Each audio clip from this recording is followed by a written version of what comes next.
everyone, my name is John Furthermore, ang last reporter ng Group 5. Kahalagahang taglay ng bawat nobela.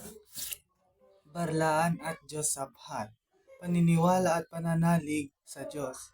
Ang sampagitang walang bango. Masasabi ko ang pagtataksil sa asawa ay isang malaking kasalanan sapagkat nangako silang magsasama habang buhay ng nagmamahalan. Sunod ay ang mga ibong mandaragit. Ang ibong mandaragit ay sumisimbolo na hindi pagkakapantay-pantay ng tingin sa mga tao at sa lipunan. Sanaysay, isang maikling komposisyon na ginagamit sa Pilipino wika. Huwag ikalito sa salaysay. Ang sanaysay ay isang maiksing komposisyon na kalimitang naglalaman ng personal na kuro-kuro ng may akda. Dalawang uri ng sanaysay. Formal.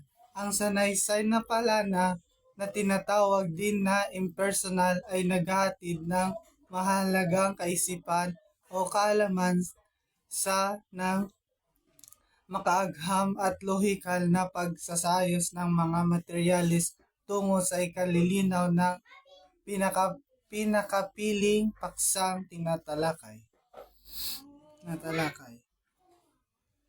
Tinuturing din maanyo sapagkat pinag-aaralan ng maingat ang piniling pananalita kaya mabigat basahin. Pampanitikan din ito dahil makahulugan, matalinhaga at matayutay ang mga pangungusap. Mapitagan ang tono dahil bukod sa ikatlong panauhan, ang pananaw ay objektibo o di kumikiling sa damdamin ng may akda. Ang tono nito ay seryoso, pang-intelektual at walang halong pagbibiro. Sunod, isang uri ng formal na sanaysay ay ang editorial ng isang pahayagan. Isa itong sanaysay na may opinyon tungkol sa mga may init na mga balita.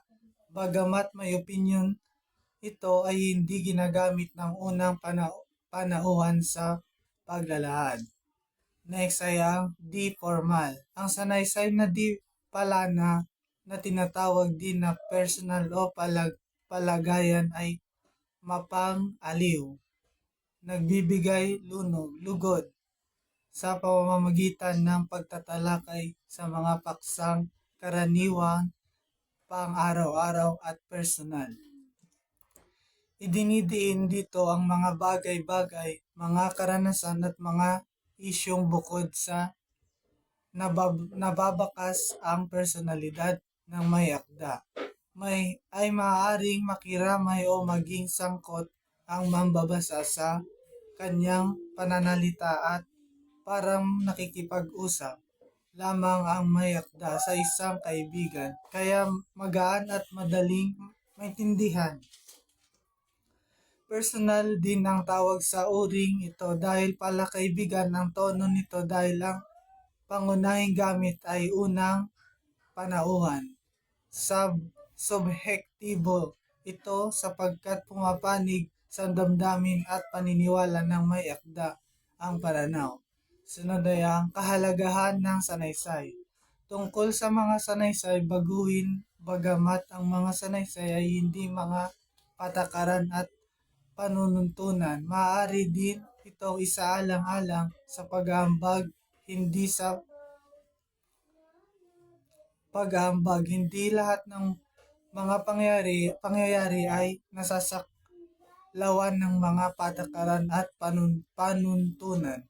Ang mga sanaysay ay maaaring magdulot ng iba't ibang kahulugan o opinyon mula sa komunidad ukol sa mga pamantayan ng mga bagay at pangyayari.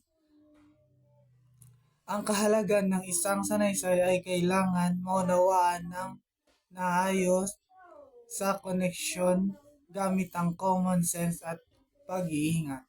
Ito ay maaaring maglaman ng mga mahaba o maikling sari-usap, seryoso man o nakakatawa.